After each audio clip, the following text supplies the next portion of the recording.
sebenarnya kita tuh harus bisa membedakan, 2 jenis kesibukan, Oke. gitu.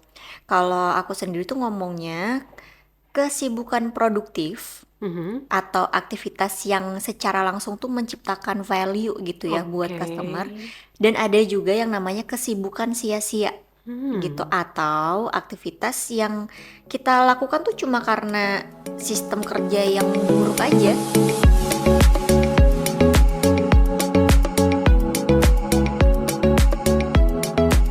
Halo Sobat Sarastia, selamat datang kembali di Sarastia Talk. Di episode sebelumnya, kita telah membahas bahaya menjalankan bisnis dengan mengandalkan perasaan. Jadi hanya pakai perasaan aja. Solusinya? Nah, tentu saja dengan proses bisnis yang terstruktur ya. Tapi kayaknya pasti ada banyak juga nih keberatan gitu ya. Jadi setiap kali kita berbicara tentang merapikan proses atau membuat SOP, ada satu alasan klasik ya yang sering dikeluarkan oleh para manajer, yaitu kayak gini. Tapi tim saya tuh sudah sibuk sekali gitu. Jadi udah sibuk gitu. Nah, jadi hari ini kita akan membongkar apa sih yang ada di balik tirani kesibukan ini ya gitu. Apa benar kita tidak punya waktu untuk berbenah? Ataukah justru sebaliknya? Tentu saja untuk membahas ini saya sudah bersama pakar kita. Halo Miss El. Halo Miss Ria, wah ini tuh topik favorit banget ya, karena Mhm. quote unquote kesibukan itu sebenarnya adalah ilusi produktivitas yang paling berbahaya. Waduh, ilusi produktivitas yang paling berbahaya. Ini bahasanya, analoginya gokil sih ini. Ini tuh sebenarnya tajam banget ya, jadi ilusi produktivitas. Jadi rasa-rasanya aja produktif, padahal cuman sebuah ilusi gitu ya.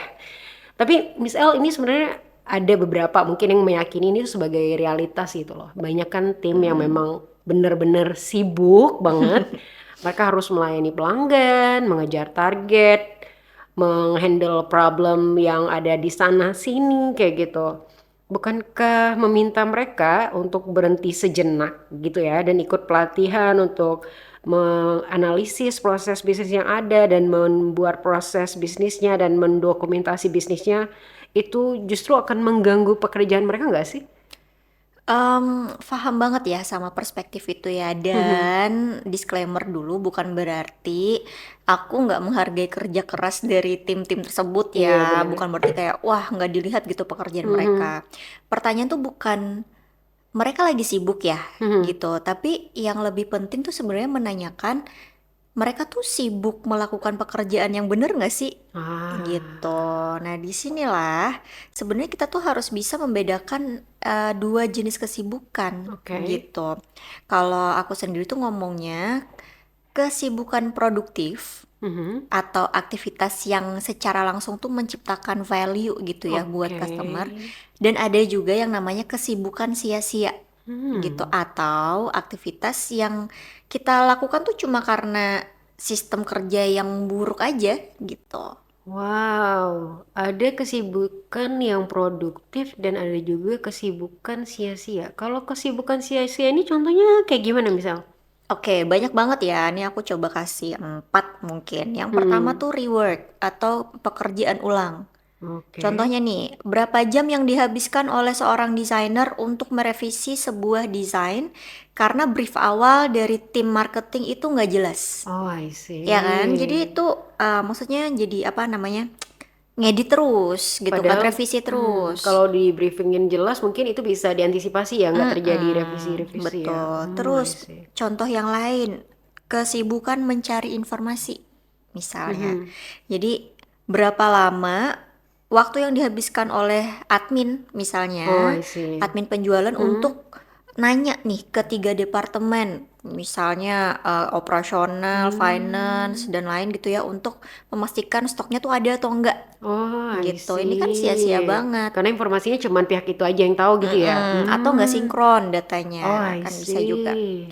Terus next, contoh yang lain, rapat klarifikasi yang nggak penting Hmm. gitu. Nah, contohnya nih kayak Berapa banyak rapat yang diadakan hanya untuk menjawab pertanyaan, ini sebenarnya tanggung jawab siapa? Sebingung itu gitu ya. Iya gitu kan, saling tunjuk-tunjukkan itu Ini kan, biasanya udah ada masalah nih baru kayak gini nih. dan biasanya meetingnya seharian. Itu karena dan itu esensinya biasanya tuh nggak jelas gitu loh kayak dan Iya, ini tuh salah siapa gitu. gitu. Ini ironisnya, jadi kita tuh seringkali ngerasa nggak punya waktu untuk merapikan proses gitu ya. Padahal Hmm, justru karena proses yang berantakan itu loh waktu kita iya. habis untuk melakukan kesibukan yang sia-sia tadi yang aku bilang, Miss Ria, gitu. Wow, ini tuh ibaratnya siklusnya tuh jadi kayak istilahnya kayak lingkaran setan gitu ya. Mm-mm. Jadi kita tuh sibuk karena prosesnya memang masih belum tertata, jadi masih buruk gitu. Dan kita terjebak ngerasa nggak punya waktu untuk memperbaiki proses itu karena ya memang kita terjebak ya dengan kesibukan-kesibukan tadi karena prosesnya belum benar. Jadi semuanya kayak banyak gitu hal yang harus dilakukan gitu ya. Betul. Sebenarnya gimana sih cara untuk memutus lingkaran ini nih, misal? Oke, jadi ada cerita gitu ya, Mhm. mengasah gergaji.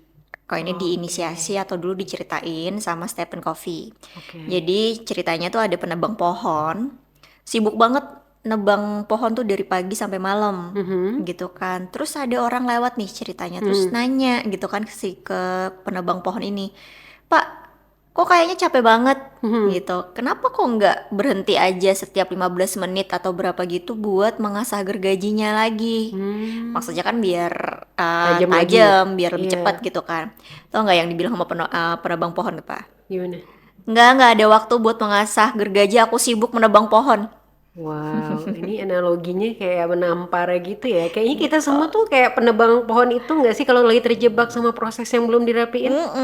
Gitu, tepat banget ya. Jadi merancang proses bisnis itu atau membuat SOP lah ya, yang mungkin Mhm. orang-orang lebih tahu, itu sebenarnya bukan gangguan terhadap pekerjaan, tapi sebenarnya Oh, aktivitas yang membantu kita untuk lebih memilih dan memilah gitu. Aktivitas mana hmm, sih yang lebih bisa mempercepat, yang bisa mhm. bikin lebih efisien, yang bisa lebih bikin kita efektif kayak gitu. Oh, Jadi nggak cuma kerja keras lagi gitu, tapi kita tuh harus mengalami pergeseran mindset ya. mhm. Gimana caranya untuk bekerja lebih cerdas. Iya, Kemudian kita akhirnya kan investasi waktu tuh untuk mhm. lokakarya tadi misalnya atau Benar-benar. mengerjakan sebuah proses tadi ya.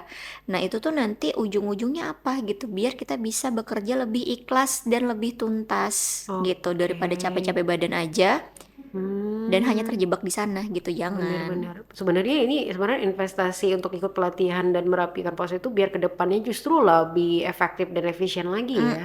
Gitu. Oke, setuju sih kalau ini. Berarti sebenarnya kita tuh harus berani gitu ya, berhenti sejenak, mengambil jeda untuk mengasah gergaji kita atau menganalisis lagi nih proses-proses bisnis kita dan mendokumentasikannya biar kedepannya itu bisa lebih baik lagi gitu ya. Dan sebenarnya itu bukan sesuatu yang dalam arti menyia-nyiakan waktu ya, karena kan nanti kedepannya apalagi kalau banyak tim yang bekerja dengan lebih efektif justru itu jauh lebih investasinya justru berlipat-lipat ganda gitu ya manfaatnya Bener. gitu.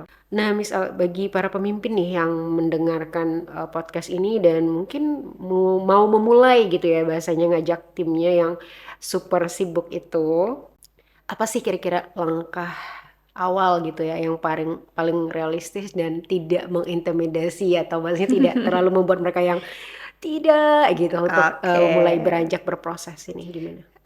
Jadi ya sama lah ya kalau misalnya kita lagi berobat ke dokter gitu kan, kita kan lakukan diagnosis dulu nggak sih daripada Hmm, tiba-tiba langsung disuntik gitu kan, kan takut juga tiba-tiba operasi ya pasiennya. padahal nggak tahu penyakitnya apa. Iya kan?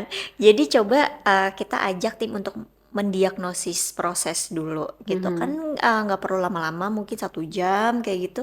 Coba deh tanya kayak misalnya, guys, coba ya kita list nih bareng-bareng gitu. Seminggu terakhir ini apa aja sih aktivitas yang sia-sia gitu. Hmm. Aktivitas yang paling sering kita lakukan tapi itu sebenarnya ngebuang waktu gitu. Nah itu cara Wah, untuk mendiagnosis sebenarnya itu gitu. mancing mereka buat curhat ya. Jadi nanti Iya, mereka gali-gali gitu ya. heeh. Jadi tujuannya kan kita pengen tim itu bisa memuntahkan gitu ya, Iya bener. semua frustasi operasional gitu. Apa Iya. sih sebenarnya pain-nya mereka, apa sih yang bikin Hmm. mereka itu kayak, terlibat dalam aktivitas bottleneck gitu ya, yang Hmm. menghambat Bener kayak bener. gitu. Jadi nggak apa-apa gitu, kita dengerin aja. Nah, setelah mereka bisa curhat tadi Mhm. gitu ya, nah barulah mulai kita masukkan gitu. Kenapa sih saat ini kita tuh penting banget untuk menganalisis proses atau merapikan Mmm. proses, karena biar yang sakit-sakit tadi, curhatan-curhatan tadi itu tidak terulang Oh lagi iya gitu. bener. Oke. Jadi emang harus mulai dari perasaan rasa sakit yang dialami oleh tim itu sendiri ya. Jadi kalau mereka Mhm. ngerasain rasa sakit itu dan baru nanti, kita mulai masuk gitu ya untuk mulai meng-guide untuk menemukan kira-kira mendiagnosisnya apa, terus, solusinya gimana ya. Wow, ini make sense sih karena memang aku ngerasa juga emang tim tuh emang harus dilibatkan gitu sih, biar mereka sadar diri dan tahu juga kayak gitu. Oke, thank you so much Misal untuk pencerahannya. Dan Sobat Sarastia, jika Anda adalah pemimpin dari tim yang sangat sibuk, mungkin inilah saatnya untuk berhenti sejenak dan bertanya, apakah gergaji kita sudah cukup tajam? Apakah bisnis proses kita yang ada selama ini itu sudah efektif dan efisien? Nah, jika Anda ingin dipandu oleh para ahli dalam seni mengasah gergaji ini atau bisnis proses ini, kami mengundang Anda dalam kelas BPM Development pada tanggal 21 dan 22 Juli 2025. Dan kunjungi website kami di sarastia.com untuk informasi lebih lengkap. Jangan biarkan kesibukan menipu Anda. Sekali lagi, thank you so much Miss Elvira. Sama-sama Miss Ria, selamat mengasah gergajinya ya. Wah, oke. Thank you Sobat Sarastia sudah mendengarkan. Sampai jumpa di Sarastia Talk berikutnya. Saya Miss Ria. Bye-bye.